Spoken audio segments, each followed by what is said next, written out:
Hello guys. Hello, this is for Libra. Libra, welcome dito sa aking channel, Kapalaran 888. Welcome guys. Alamin natin kung anong messages, vibration, gabay energy para sa lahat. So, first card natin is leadership. In Leo siya, so sinasabi ng bara sa'yo na sa linggong ito, posibleng leader ka. Ikaw yung namumuno. So, there's something na parang may like for example, kung sa trabaho yan, ikaw yung maatasan na mag-lead ng grupo, or pwedeng sa pamilya, ikaw yung mamamahala, mamumuno ng kung ano man na mga family events or gatherings.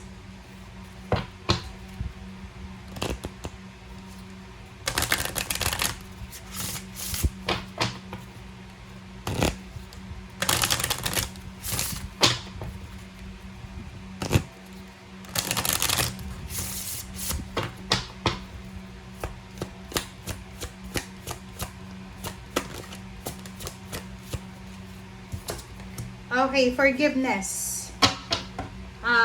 Possible Libra na may hihingi ng tawad sa'yo, or ikaw yung hihingi ng tawad. Okay, so saan ba yan? Sino ba yan?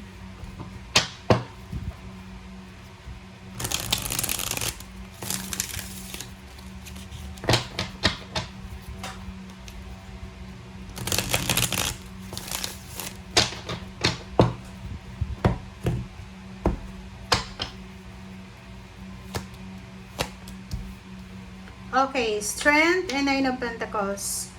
Sa nakikita ko sa'yo dito, wala ka namang dapat problemahin sa linggong ito kasi sinasabi ng baraha sa'yo na ipagpatuloy mo lang daw yung kung anong yung ginagawa mo siya ngayon. And lahat daw ng mga financial wishes mo, financial dreams mo ay mapapasayo.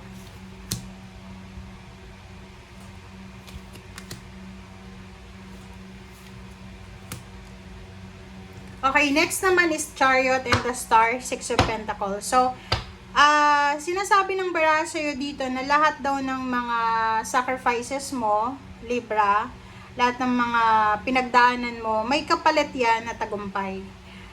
Sinasabi ng baraha sa'yo na yung financial balance ay malapit ng maging stable talaga sa buhay mo as a Libra. And sinasabi ng baraha, may mga pangarap kayo sa buhay na unti-unting matutupad ito. So, you need to be patient. Kung heartbroken ka naman, sinasabi ng baraha sa'yo na mag-focus ka na lang daw sa kaperahan. Okay? Like heartbreak, you can use your heartbreak para mas lalo kang ma-motivate sa trabaho, ganyan.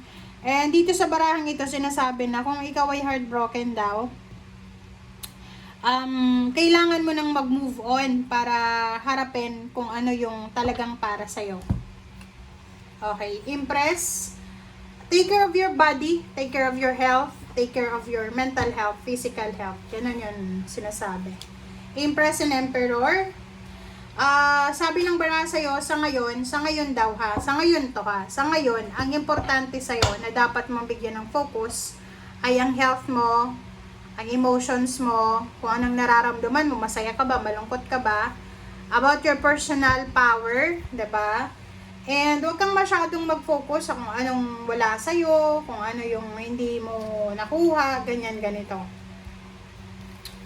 Okay, next is mag-iingat tayo sa mga tao. Mag-iingat ka sa mga taong pinagkakatiwalaan mo, okay? Kasi posibleng pinagpaplanuhan ka nilang traidorin, sirain kung anong meron ka, lalo sa loob ng trabaho yan. Kung alam nila na masipag ka, magaling ka sa trabaho, mag-iingat ka kasi possible ka na traidorin, sirain ang reputasyon mo. Okay? Okay, Eight of Pentacles, yung iba ay busy sa kanilang trabaho sa linggong ito. Yung iba may bagong kontrata, yung iba may mga papeles na kailangan na sikasuhin. Yung iba sa inyo dyan, may mga kailangan kayong itigil muna kasi may pupuntahan kayo, magta-travel kayo. And yung iba sa inyo dyan ay may sineselebrate kayong mga happiness, personal happiness, parang ganun. Okay? There's a wedding celebration, family celebration. Meron ditong lump sum of money na pwede kang mahawakan. Another is, there's a family celebration. And there's a love life coming para sa'yo. Next is Ace of Swords. Ace of Swords, this is the news. Financial, emotional, and then kung ano man na news siya. And nakikita ko sa'yo dito, hindi ka interesado sa kung anong balita to.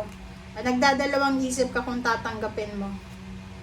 Yung iba din sa inyo dito, pwedeng pagkakapirahan or travel. So, parang nag-iisip kayo kung tatanggapin mo ba yan, or ile-let go nyo na lang. Mayroon kang hinihintay, and posibleng dumating siya sa linggong ito. Sa nakikita ko, pwedeng ito yung past person mo, past love life, or kung sino man ito na past na hinihintay mo. Nakikita ko sa'yo dito, Libra, tahimik ka lang sa buhay, pero ang pinapakita ng baraha sa'yo dito, marami kang pwedeng magawa. Kumbaga wag mong masyadong i-underestimate ang sarili mo, kasi parang akala mo wala kang silbi, pero kung makikita mo yung baraha mo, sinasabi dito na ikaw, Libra, as a Libra, balanse ka. Ikaw yung nagbibigay balanse sa lahat sa kapaligiran. 'Di ba? Ikaw yung nagbibigay balanse. Pag may Libra kasi sa loob ng pamilya, kahit may gulo, kahit may problema, kahit may mga pinagdadaan ng mga obstacles and challenges, matatapos yan because of Libra. Kasi yung Libra, siya yung anong tawag dyan? Siya talaga yung nasa middle. Siya yung magme-medal talaga. Tawag doon. Siya yung mag-aayos ng mga gusot, ng problema, ganyan. And nakikita ko sa'yo dito, kailangan ka. You're the hierophant ng lahat ng tao sa paligid mo. Kung mawawala yung Libra, masisira yung foundation, like yung foundation ng family, yung foundation ng isang kumpanya, ng isang community, ganyan. So, importante ka, okay? May mga past relationships, past friends, or past person ka na posibleng bumalik sa'yo. So, kung magbabalik sila, understandable yan, magbabalik sila kasi kailangan nila ng peace of mind. Kailangan nila ikaw sa buhay nila, okay? Libra, Virgo, and Pisces. Ito yung tatlong zodiac signs, or even isabay pa natin yung Sagittarius. Sila yung mga zodiac signs sa pag magkakasama yan sa loob ng bahay. Sobrang tahimik ng bahay. Okay, nasa order. Thank you guys. Bye!